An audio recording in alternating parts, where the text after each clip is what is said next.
창세기 36장 1절부터 14절까지 교독하겠습니다. 에서 곧 에돔의 족보는 이러하니라.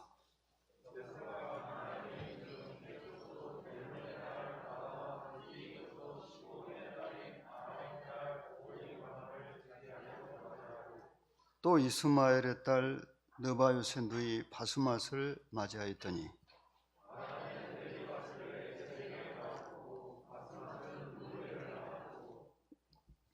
오홀리 바마는 여호수와 알람과 고라를 낳았으니 이들은 에서의 아들들이요 가나안 땅에서 그에게 태어난 자들이더라.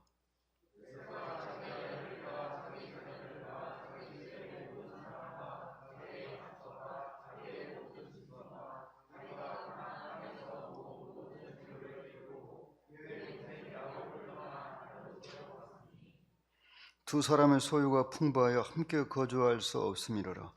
그들이 거주하는 땅이 그들의 가축으로 말미암아 그들을 용납할 수 없었더라.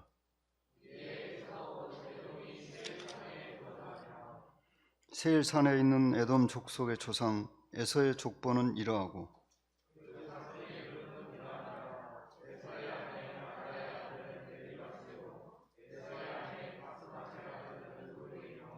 엘리바스의 아들들은 대만과 오말과 수보와 가담과 그나스요.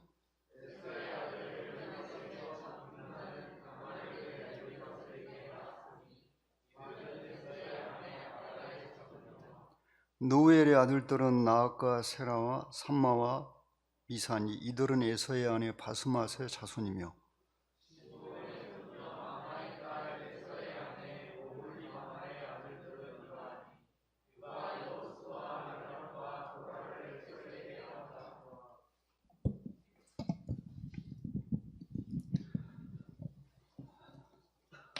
에서 북다하는 뜻을 갖고 있죠. 우리 모두는 하나님이 정하신 그 시간을 넘어가지 못할 것입니다. 그런데 그 시간이 언제 끝나는지 대부분 잘 모릅니다. 만약에 그것을 안다면 어떻게 될까요? 스트레스 때문에 거의 견디기 어렵겠죠. 그래서 이 말기암 환자들이 그래서 힘든 거죠. 내가 세상을 떠날 시간을 우리는 알고 싶어 하지만 정작 그것을 안다는 것은 우리 사람이 견디기에는 너무 힘든 것입니다. 그래서 하나님께서는 그 시간을 우리에게 알려주시지 않는 거죠, 대부분이. 그러면 언젠가는 내가 이제 이 별에서 내려야 될 건데, 우린 지구라는 별을 탑승했어요. 이렇게 날아다니는 건 탑승이라고 그러죠. 승차라고 안 하고요. 시작이 있으면 끝이 있습니다. 지구에서 내리기 전에 내가 과연 나의 삶이 어떤 이 흔적을 남길 것인가, 여기에 대해서 우린 진지하게 생각하지 않을 수가 없는 것입니다. 오늘 이 에서의 자손, 에서의 그 족보를 보면서 정말 제 마음에 생각이 깊었습니다.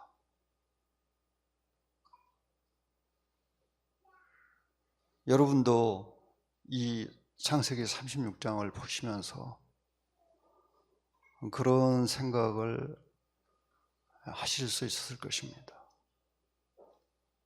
내가 어떤 삶을 지금까지 살아왔는가? 또 내가 앞으로 어떤 삶을 살아야 하는가?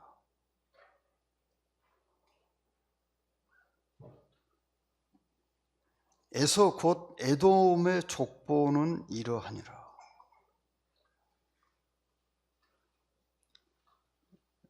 신구약 전체를 통해서 에서 자손의 족보, 에서의 자손들이 어떠한 삶을 살았는가에 대해서 나온 곳은 거의 창세기 36장 외에는 없습니다.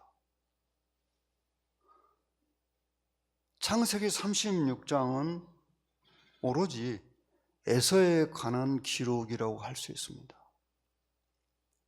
그러면 에서의 쌍둥이 동생 야곱은 어떠한가? 이 야곱이 성경에 등장하는 시기는 대략 창세기 25장부터라고 26장? 26장부터라고 25장부터 기록이 됩니다. 기록이 되어 있습니다. 야곱에 대한 기록이. 그런데 창세기가 50장으로 끝나는데 끝날 때까지 야곱의 행적이 나옵니다. 에서에 대해서는 이 창세기 36장을 넘어가면은 거의 나오지 않습니다. 구약 시대에 에서의 자손들이 나오는 것도 이 야곱의 자손과 어떤 관련이 있을 때 이제 보조 자료로 조금 나옵니다. 그러면 야곱의 자손은 어떠했는가? 야곱의 자손은 구약 성경 전체에 나옵니다. 그것뿐이 아닙니다. 신약 성경 전체에 하나님의 역사의 주역이 야곱의 자손입니다. 쉽게 말씀드려서 야곱은 세상을 떠나서 하늘나라로 갔지만은 야곱은 여전히 이 땅에서 일하고 있다고 말할 수 있습니다. 구약 성경 전체가 야곱의 자손에 대한 기록이고 신약 성경 전체가 하나님의 역사의 주역은 모두 야곱의 자손입니다. 이것을 에서의 그 자손과 비교할 수 있을까요? 천부당 만부당한 이야기입니다. 아예 비교를 할 수가 없습니다. 비교란 것은 어느 정도 이렇게 비슷해야 되는데 이건 비슷한 것이라고는 눈컵만큼도 없어요. 성경 전체에 에서에 대한 기록은 이 창세기 36장이 전부 다라고 해도 과언이 아닙니다. 나머지는 전부 야곱의 자손에 대한 기록입니다. 언제부터 그렇게 됐을까요?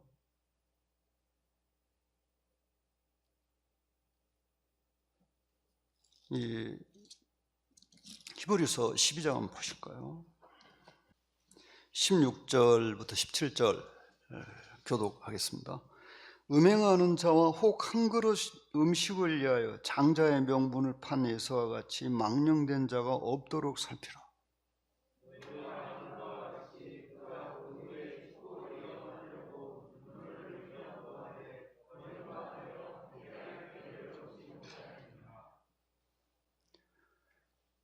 창세기 36장 이후로 에서에 대해서 기록된 대표적인 말씀이죠. 그런데 여기에 에서에 대해서 좋은 말씀이 기록된 것이 아니라 에서는 한마디로 부정적인 이 증거로 쓰이고 있습니다.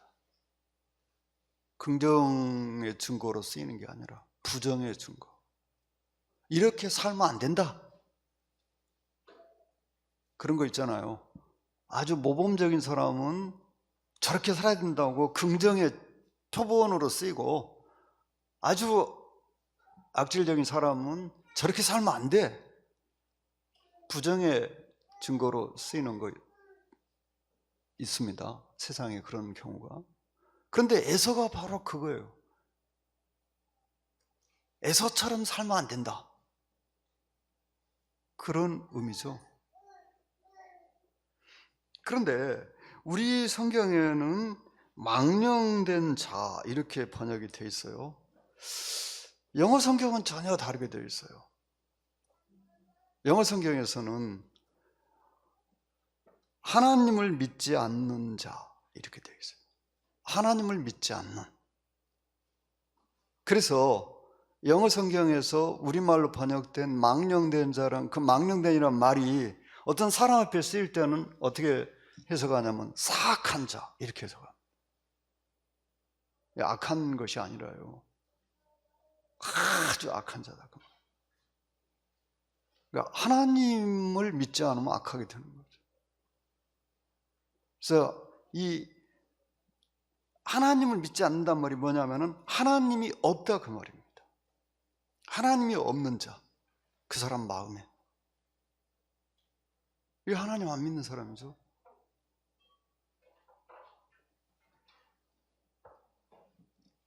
에서가 여기서 그랬어요. 장자의 명분을 한 그릇 식물에 팔아버렸다.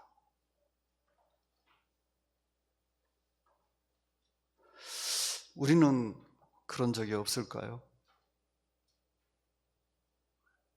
우리는 과연 구원받고 나서 모든 것을 믿음으로 선택했을까요? 아니면 하나님께서 우리에게 어떤 존귀한 역할을 주시려고 하는데 내가 그것을 멸시한 적은 없습니까? 우리가 성경에 있는 말씀들, 성경에 나오는 사람들에 대해서 말할 때 참 조심해야 됩니다. 어떤 성경 강의자가 그랬어요. 베드로는 주님을 3번 부인했는데 당신은 몇 번 부인했습니까? 형제 자매님들은 주님 몇 번 부인했는지 아십니까?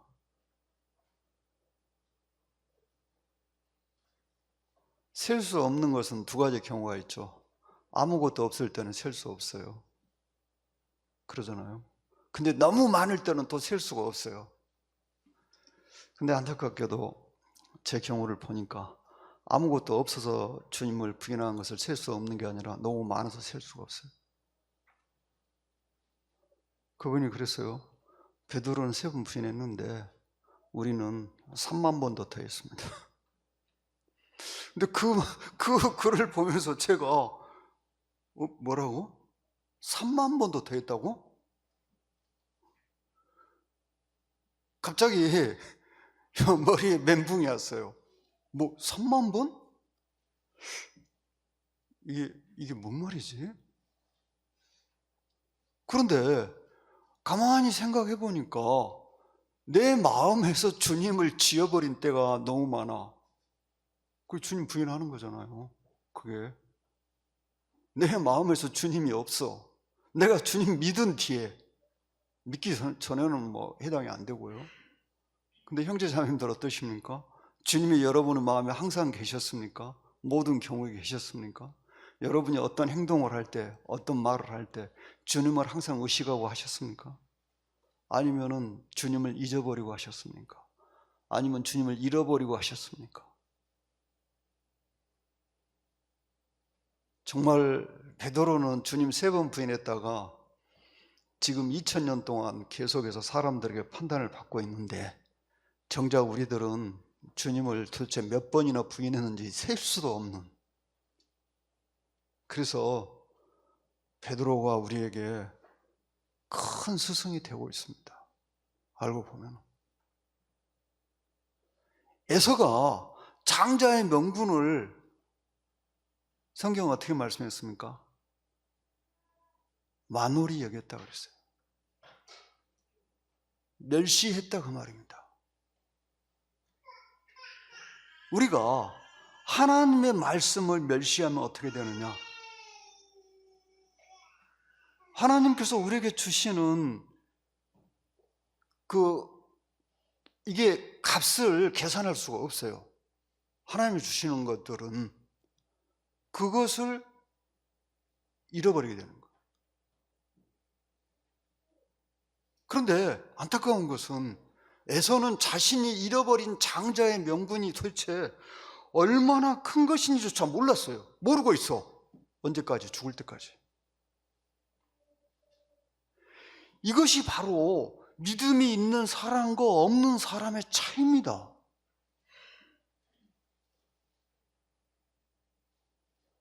저는 그리스도인들 역시 그렇다고 생각합니다. 그리스도인도 결코 여기서 자유로울 수 없다고 생각합니다.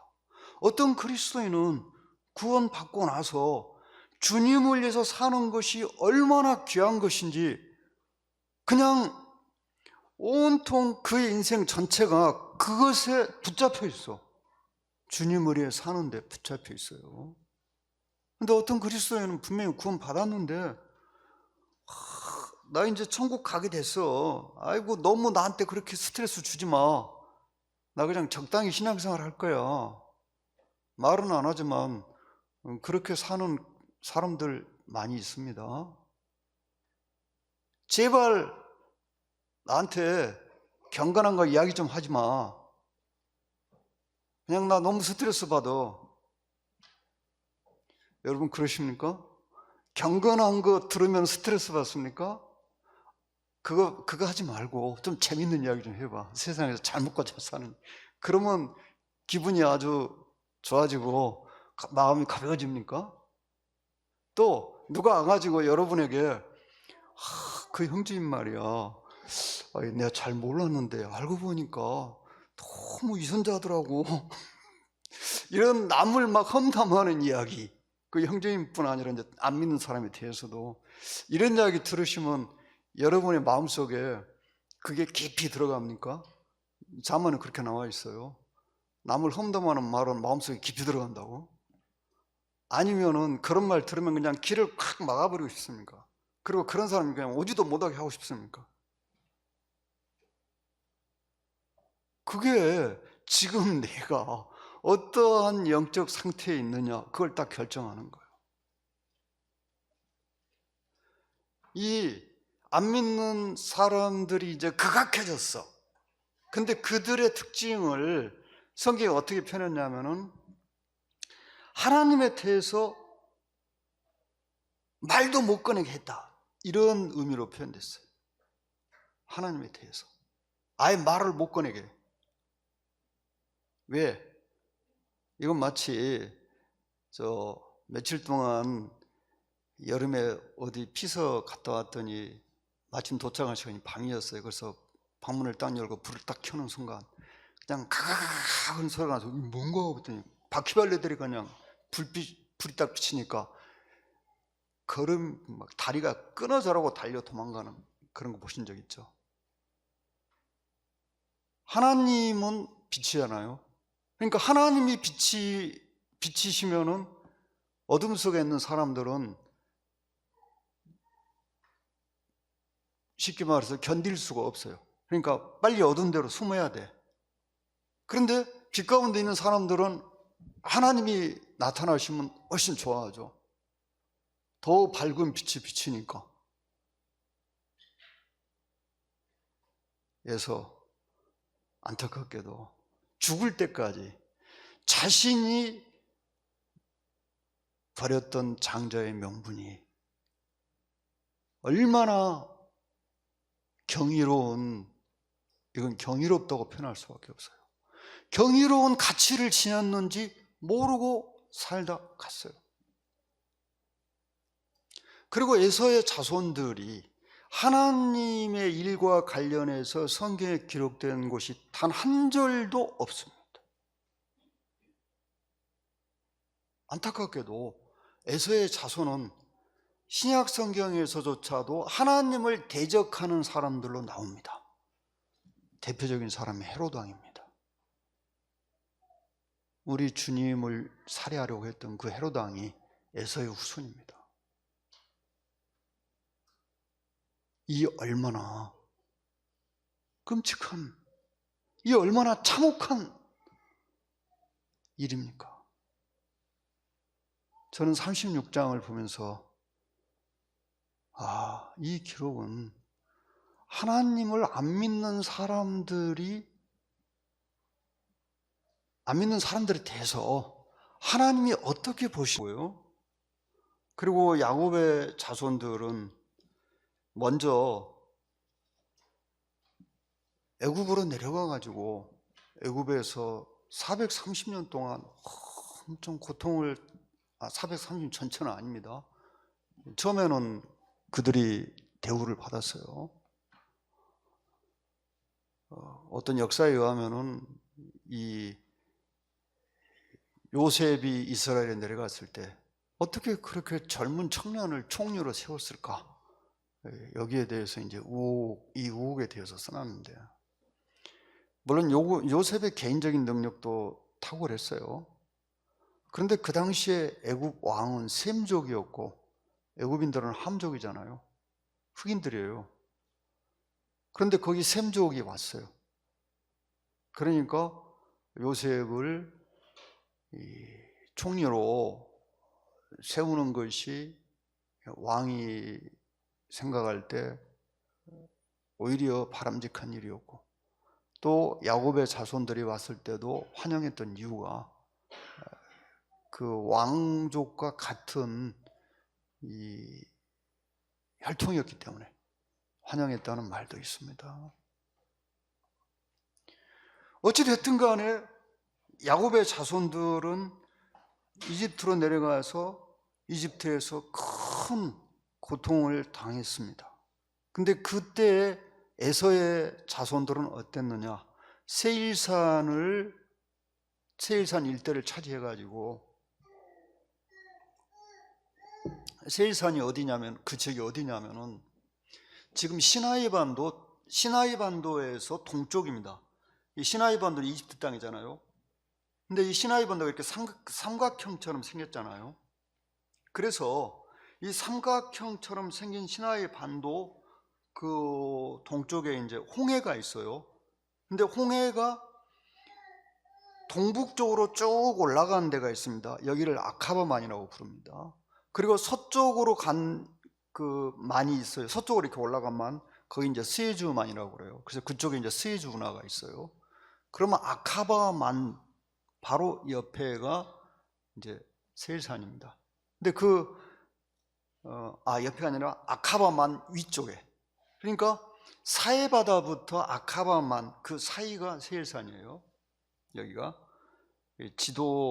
구약 지도를 보시면 이제 나오긴 하는데 조금 애매해요. 이게 자세하게 안 나와요. 구약 지도에도. 그래서 사해와 아카바만, 그 사해는 북쪽에 있고 아카바만 남쪽에 있다면 그 사이 땅이에요. 그 세일산에서 에서의 자손들은 편하게 잘 살고 있었습니다. 야곱의 자손들이 이집트에 가서 종살이 하고 있을 때, 그때까지만 놓고 보면은 야곱의 자손이 하나님의 역사에서 버려진 것처럼 보였습니다. 그러나 하나님은 모두 계획 속에서 야곱의 자손들을 쉽게 말해서 훈련장에 보내셔가지고 훈련을 시키고, 그 다음 출애굽을 시켜서 가나안으로 인도하셨고, 가나안에서 나라를 이루고 약 1500년 동안 살다가 그리스도를 그 땅에 보내셨으며, 그리스도께서 배척을 당하신 후에 야곱의 자손들은 그 가나안 땅에서 살 자격을 잃고 이제 떠돌이가 됩니다. 하지만 하나님이 그들을 버리신 것이 아니었습니다. 1948년 5월 14일 아무도 믿지 않았는데 오직 성경을 순수하게 믿는 성경학자들만 믿었어요. 이스라엘이 독립한다는 걸. 우리가 예언을 해석할 때 어떤 기준을 잡는데, 어떤 기준을 잡느냐? 이스라엘의 독립을 가지고 기준을 잡습니다. 그럼 어떻게 잡느냐? 이스라엘이 독립하기 전까지 구약의 이 예언들을 상징으로 많이 해석을 했습니다. 오직 성경학자들의 30%만이 이스라엘이 문자 그대로 독립한다고 믿었습니다. 그렇게 말을 했고요. 1830년대도 그렇게 말을 했습니다. 그런데 이스라엘이 1948년 5월 14일 독립을 하니까 그때부터 예언의 해석의 기준이 달라졌습니다. 이제 모든 예언은 문자 그대로 해석해야 된다. 이렇게 달라진 거예요. 그전에는 예언을 상징으로 막 해석해도 뭐라고 하지를 못해서 오죽했으면 성경학자의 30%만이 이스라엘이 문자 그대로 독립한다고 믿었겠어요. 너무나 오랫동안 이스라엘이 나라를 잃고 세계의 각처를 떠돌았기 때문에 무려 거의 1900년 동안, 사실은 1900년이 아닙니다. 약 2500여 년간 떠돌았습니다. 바벨론 시대 때부터. 그래서 이스라엘이 문자 그대로 회복된다는 걸 믿는 성경학자들이 드물었어요. 그런데 제가 이 교회사에 나온 그 해석을 보니까 우리들과 같은 신앙을 가진 사람들, 우리들, 지금 우리 이렇게 형제라고 부르는 이런 또 구원에 대해서도 우리 교회는 구원에 대해 철저하게 검증하잖아요. 이런 신앙을 가진 사람들만이, 물론 이제 다른 사람도 있어요. 이런 신앙을 가진 사람들은 믿었어. 이스라엘의 문자 그대로 나라를 다시 이루고 회복된다는 걸 믿었어요.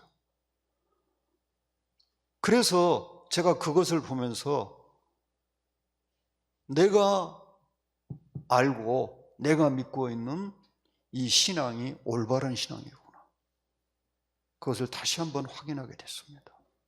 안타깝게도 지금부터 100년만 거슬러 올라가면은 이스라엘의 독립을 믿는 성경학자들이 10명 중에 3명밖에 없었다. 이 얼마나 기가 막힌 일입니까? 하나님 말씀에는 명백하게 나와 있는데도. 이것이 소위 기독교계의 모습입니다. 이런 것이. 하나님의 말씀을 문자 그대로 믿지 않는, 그럼 우리는 지금 어떤가? 나는 과연 하나님의 말씀을 문자 그대로 믿고 있는가? 하나님께서 미래에 대해서 말씀하신 것을 내가 그대로 믿고 있는가? 내가 그리스도의 심판대를 문자 그대로 믿고 있는가? 또 내가 마태복음 10장에 이 주님의 제자들에게 주신 그 말씀들, 내게 오는 자가 자기 목숨까지 미워하지 아니하면 내게 합당치 아니하고, 주님의 일꾼으로서는 합당치 않다는 것입니다. 구원에 합당치 않다는 게 아니라. 또 마태복음 10장에 내 이름으로 냉수 한 그릇이라도 주는 자는 결코 상을 잃지 아니하리라. 그 말씀을 내가 문자 그대로 믿고 있는가? 많습니다. 정말 따져봐야 됩니다. 내가 과연 주님이 직접 하신 말씀도, 여러분 주님이 직접 하신 말씀은 성경에서도 얼마 안 됩니다. 그 말씀들은 성경학자들은 훨씬 더 중요하게 생각합니다. 오죽했으면 하나님이 직접 사람으로 나타나셔서 말씀하셨겠냐, 이렇게 보는 거예요.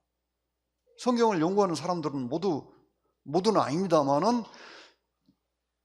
진정한 성경학자들은 그렇게 해석합니다. 주님이 하신 말씀에 대해서 훨씬 더 마음에 큰 간절함을 가지고 그 말씀들을 읽고 그 말씀들을 생각합니다.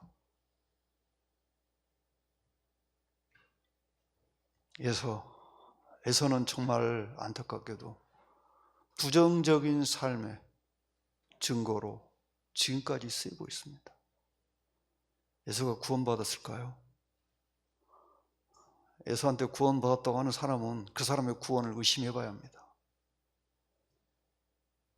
구원받은 사람한테 하나님께서 망령됐단 말 안 하십니다.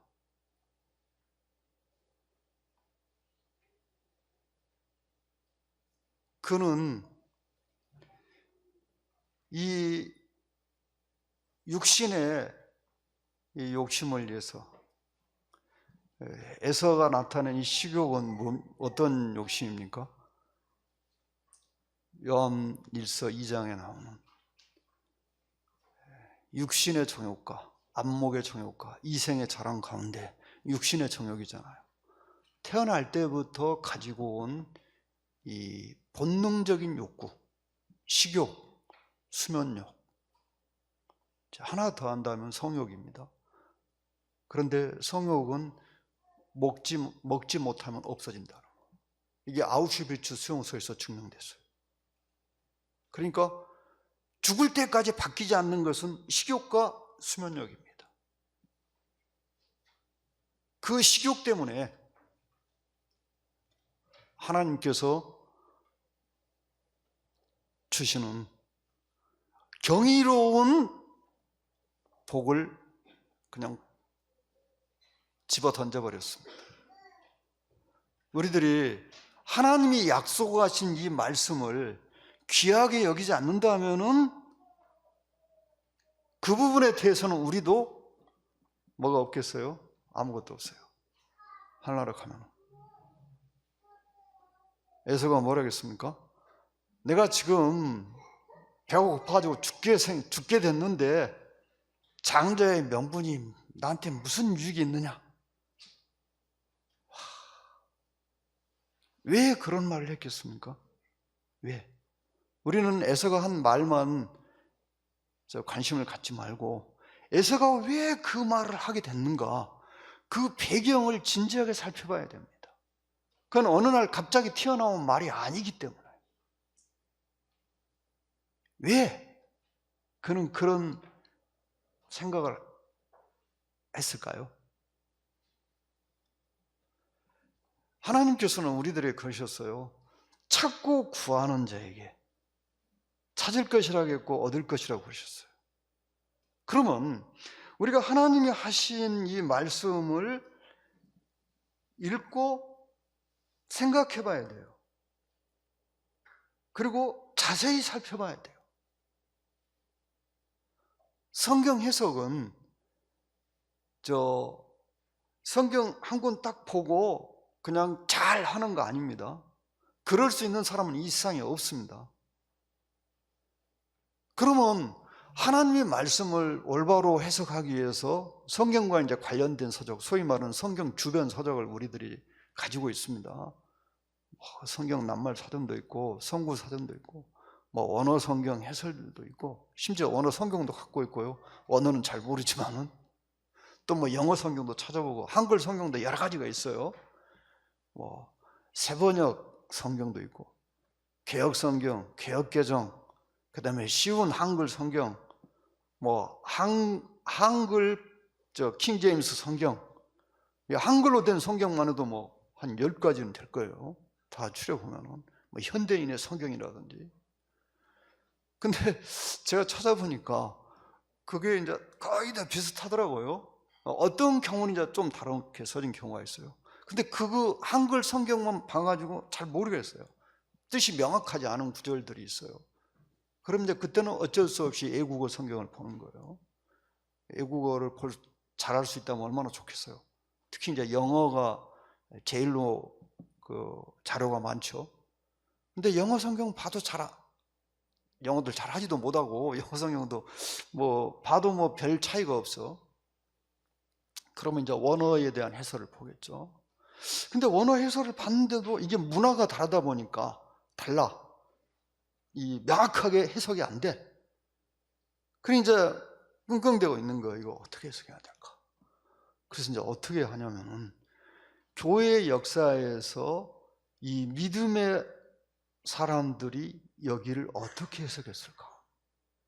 그걸 찾아보는 거예요. 그들은 이미 하나님을 기쁘시게 하라는 증거를 얻은 사람들이에요. 그러면 이제 답이 나오는 거예요. 그걸 찾아보면. 그래서 성경을 강론하는 사람들은 원어 성경, 영어 성경, 한글 쉬운 성경, 세번역 성경 다 참고하지만은 마지막으로 참고해야 될 것이 뭐냐면은 교회사에 이미 믿음으로 승리한 사람들, 그런 사람들 가운데 성경 강해자들이 이 구절에 대해서 어떻게 해석했는가, 그걸 찾아봐야 되는 것입니다.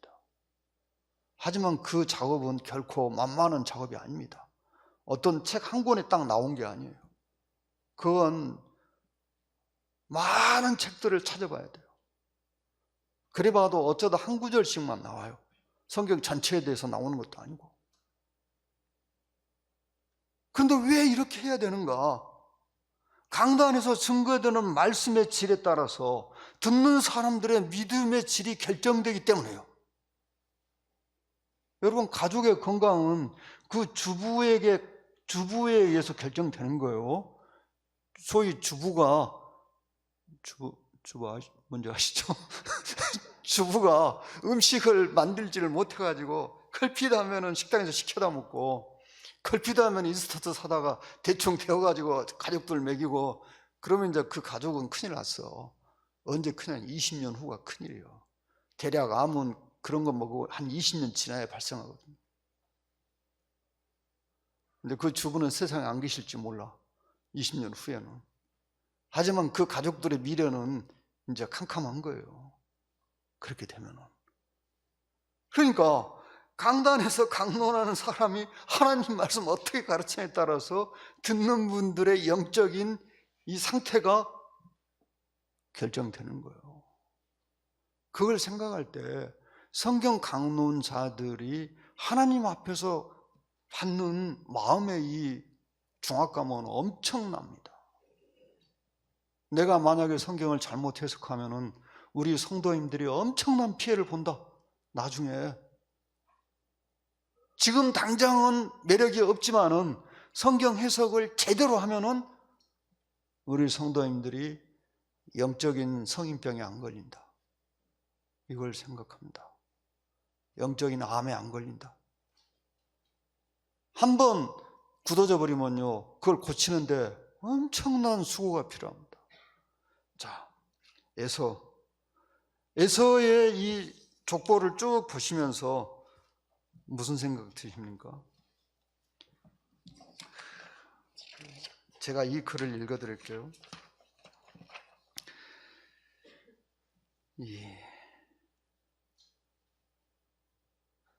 여기 36장에 에서의 족보가 7대까지 기록이 되어 있습니다. 왕들이. 그런데 이 당시에는 왕이 없었어요. 이스라엘에도 왕이 없었어요. 이스라엘에 왕이 없었습니다.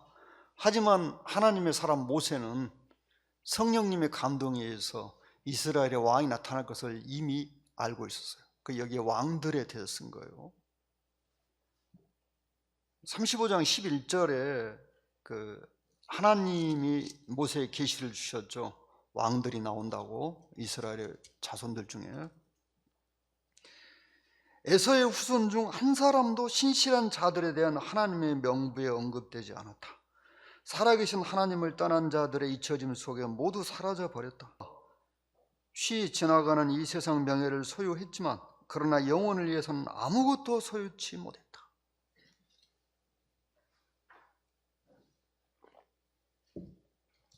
이 얼마나 참담한 일입니까? 영혼을 위해서는 아무것도 소유하지 못했다. 에서의 자손이 몇 명인지 셀 수도 없겠죠. 그런데 그 중에 단 한 사람도 하나님을 위해서 일한 것이 없어. 누구의 선택에 의해서? 그들의 조상인 에서의 선택에 의해서 그들은 하나님을 위해서 살 수 없는 쪽으로 가버린 거예요. 그런데 그들도 세상 살 때는 왕들도 있었고 이름을 날린 사람도 있고 아주 뛰어난 재주를 가진 사람도 있었고 뛰어난 예술인도 있었고 유명한 사람들이 많이 있었어요. 이름을 더 날린 사람도 있었어요. 그런데 하나님의 역사에서는 이들은 단 한 명도 없는 거예요. 하다못해 하나님의 저 집에 문지기 하나 없는 거예요. 이게 얼마나 무서운 일입니까? 내가 믿음의 조상이라고 생각한다면 내가 어떤 삶을 살아야 되는가? 거기에 대한 무서운 교훈을 받게 됩니다. 만약에 에서가 장자의 명분을 야곱처럼 귀하게 여기고 장자의 명분이 주는 그 상상할 수 없는 복에 대해서 알았다면 에서가 우선권이 있었어요. 그 사람 장자니까. 그래서 에서가 장자가 됐다. 그럼 야곱은 어떻게 됐겠어요? 물론 야곱은 장자가 안 됐어도 이 에서처럼 살지는 않았을 거예요. 하지만 이미 어려서부터 틀렸어요. 할아버지 아브라함이 15세 때 세상 떠났는데 15세 때 이미 에서는 밖으로 나돌았고 야곱은 장막에서 할아버지로부터 하나님께서 아브라함에게 주신 그 약속들에 대해서 자세히 듣고 물어보고 또 이 하나님의 선택의 계승자는 어떠한 복을 받습니까? 이렇게 물어보지 않았겠습니까? 여러분, 야곱에 대해서 성경에 기록된 것을 보면 야곱이 얼마나 이 세심한 사람입니까? 그리고 한 번 마음 먹으면은 정말 현대어로 표현하면 끝장을 보는 사람이잖아요. 하다 많은 사람이 아니잖아요. 그러면 야곱한테 이삭도 말을 했겠죠. 약속의 계승자가 이러이러하다. 에서도 들었어요. 아브라함이 에서한테는 말 안 해줬겠습니까? 똑같이 말해줬겠죠. 그리고 15세까지는 야곱이 장자가 된다는 어떤 증거가 없었어요. 특별한 증거가 없었습니다. 물론 리브가에게 하나님 감동을 주셨어요. 그럴지라도. 그런데 에서는 그런 것에 관심이 없었어요. 할아버지를 통해서 전해지는 하나님의 약속에 대해서 관심 없어. 그냥 밖으로 나돌았어요. 그때부터 친구들 사귀어가지고. 원래 에서는 남자들에게 엄청 인기가 많은 사람입니다. 벌써 딱 나오잖아요. 남자답게 생겼잖아요. 털도 많고 체격도 컸을 것이고 사냥도 잘하고 또 마음도 시원시원하잖아요. 그렇지 않습니까? 야곱이 와서 뭐 형님 하면서 형님 얼굴 보니까 하나님 얼굴 본 것 같습니다. 이 에서가 400명 건드리고 올 때는 뭐 아무 이유 없이 건드리고 왔겠어요. 근데 야곱을 딱 만나는 순간 야곱에 대한 20년 전에 그 미움이 그냥 눈 녹듯이 사라졌어요. 그래서 야곱이 선물 주니까 내 동생아 나한테 있는 것이 족하다고 이렇게 시원시원 하잖아요. 남자다운 사람이자 남자들에게 엄청 매력 있는 사람이에요. 그러나 안타깝게도 이 사람은 믿음이 없는 사람이에요. 세상의 모든 것을 가졌어도 믿음이 없으면 그건 헛것이에요. 그 사람은. 에서의 그 많은 자손들 단 한 명도 하나님의 일에 이름을 올리지를 못했어요. 이 얼마나 정말 기가 막힌 비극입니까? 누가 그 선택을 했습니까? 에서가 했어요. 오히려 에서의 자손들은 하나님의 선민인 이스라엘을 괴롭히는 역할을 했어요. 마지막으로 헤롯이라는 인물은 하나님의 아들 구세주를 죽이려고 했어. 사단의 도구가 돼가지고. 야곱의 자손들은 애굽에서 종을 사려고 그 고통을 당하고 다른 나라로 잡혀가고 이스라엘의 역사는 한마디로 순환의 역사였습니다. 그런데 놀라운 것은 하나님께서 그 이스라엘을 통해서 세상을 지금 어떻게 하고 계십니까? 세상을 이끌어가고 계시는 거예요. 이스라엘 민족을 통해서. 그리고 마지막 때에도 유대인인 우리 주님이 오셔서 세상을 평정하시고 천년왕국을 시작하시는 겁니다. 우리 주님이 야곱의 자손으로 오셨어요. 에서의 자손으로 오신 게 아니에요. 야곱은 하나님께서 자기 할아버지 아브라함과 자기 아버지 이삭에게 주신 하나님의 약속을 성취하는 그 역할을 차지하기 위해서 모든 것을 다 했어요. 얼마나 그 열망이 강했는지 아버지를 속이기까지 했어요. 하나님도 팔아먹고. 이삭이 어떻게 이렇게 빨리 잡으면 아버지 하나님이 순적하게 잡겠지. 그 부분을 보면, 거기를 보면요, 아주 이게 기가 막혀가지고 말이 안 나와요. 세상에 이럴 수가. 그런데도 하나님이 야곱에게 복을 내리시다니. 물론 이제 거기에 상응하는 고통을 당했죠. 뭐 때문에요? 그 복의 크기를 알기 때문에. 그냥 아버지를 속인 아주 불효막심한 놈, 그것도 문제가 안 돼. 그걸 차지할 수만 있다면은. 여러분, 지금 우리들이 뭐 이 다음 장 읽어봐도 뭐 별거 없어요. 그냥 이름만 보다가 끝나는 거예요. 우리들이 지금 어떻게 살고 있습니까? 믿음으로 살고 있습니까? 하나님이 약속하신 그 장래의 상급을 위해서 지금 모든 것을 다 젖혀놓고 다른 건 다 헛개비, 그런 건 다 허수아비야. 하나님 위에 사는 것만이 남는 거야. 그게 가장 큰 거야. 그렇게 믿고 살고 있습니까? 아니면은 뭐 모든 게 적당한 게 좋은 거지, 너무 그냥 한쪽에 치우치면은 잘못될 수 있다니까, 그렇게 생각하고 살고 있습니까? 저는 왜 내가 기도에 목을 매야 되는지 그 이유를 압니다. 왜? 전 능력이 없으니까요. 그리고 재주도 없어요. 지식도 없어요. 저 교회 역사에 나오는 학자들과 비교해 보면은 저 같은 것은 그냥 길거리에 저 발에 채이는 돌덩어리만큼이나 많아요. 저 정도 지식을 가진 사람. 근데 나이는 이미 이제 청년도 아니고 장년도 아니고 중년도 아니에요. 노년이에요.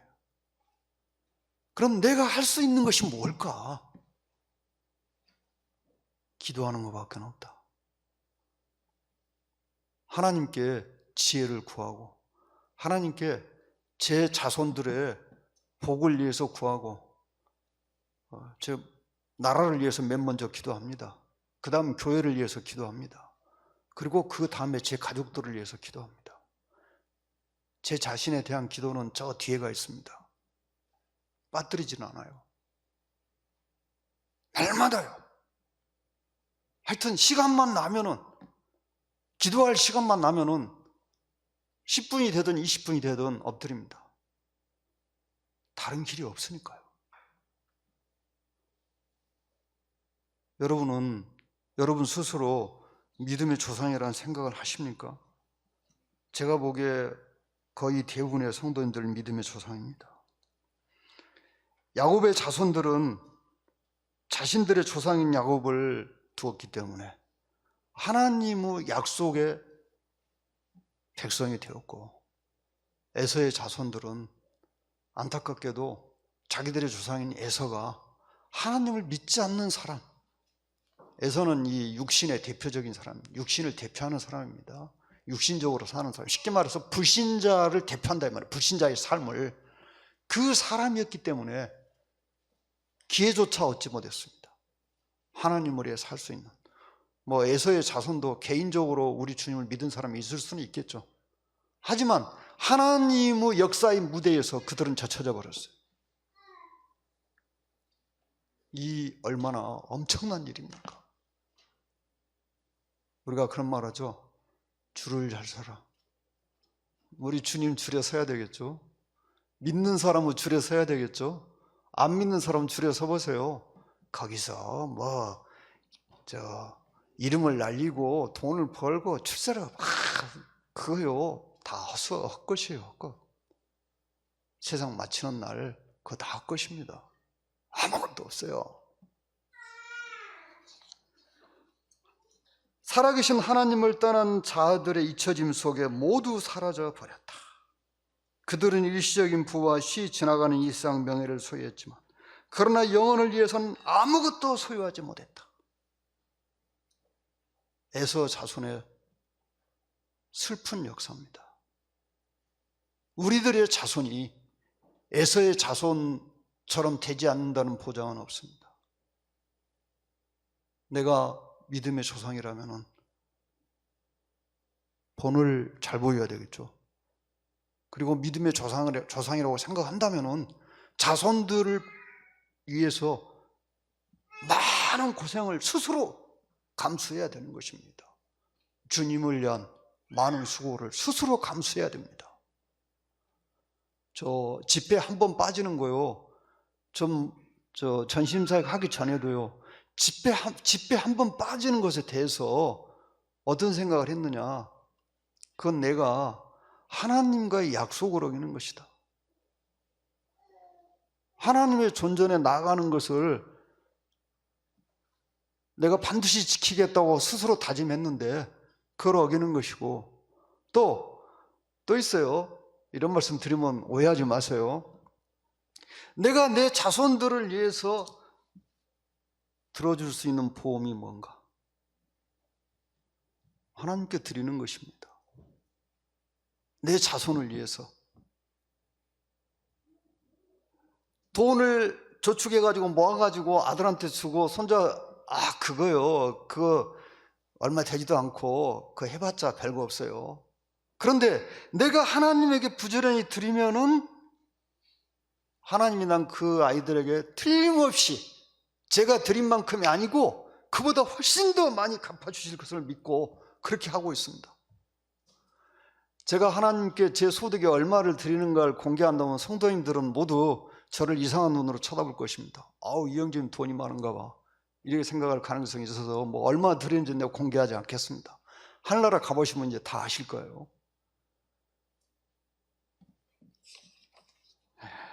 자, 히브리서 11장 33절로 38절 보시고 마치겠습니다. 33절부터 38절까지 교독하겠습니다. 그들은 믿음으로 나라들을 이기기도 하며 의를 행하기도 하며 약속을 받기도 하며 사자들의 입을 막기도 하며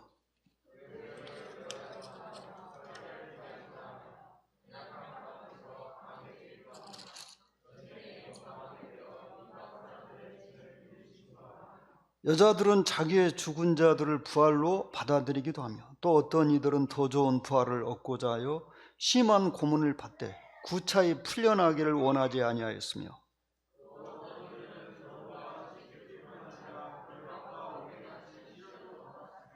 돌로 치는 것과 톱으로 켜는 것과 시험과 칼로 죽임을 당하고 양과 염소의 가죽을 입고 유리하여 궁핍과 환난과 학대를 받았으니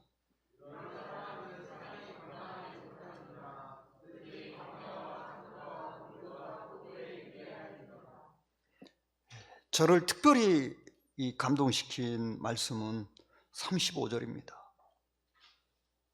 더 좋은 부활을 얻고자 하여 심한 고문을 받되 구차히 풀려나기를 원하지 아니하였으며 더 좋은 부활을 얻기 위해서 이 세상에서 고통을 당하고 시련을 당하고 그런데 구차히 그것을 면하려고 하지 않았다는 것입니다. 더 좋은 부활을 얻기 위해서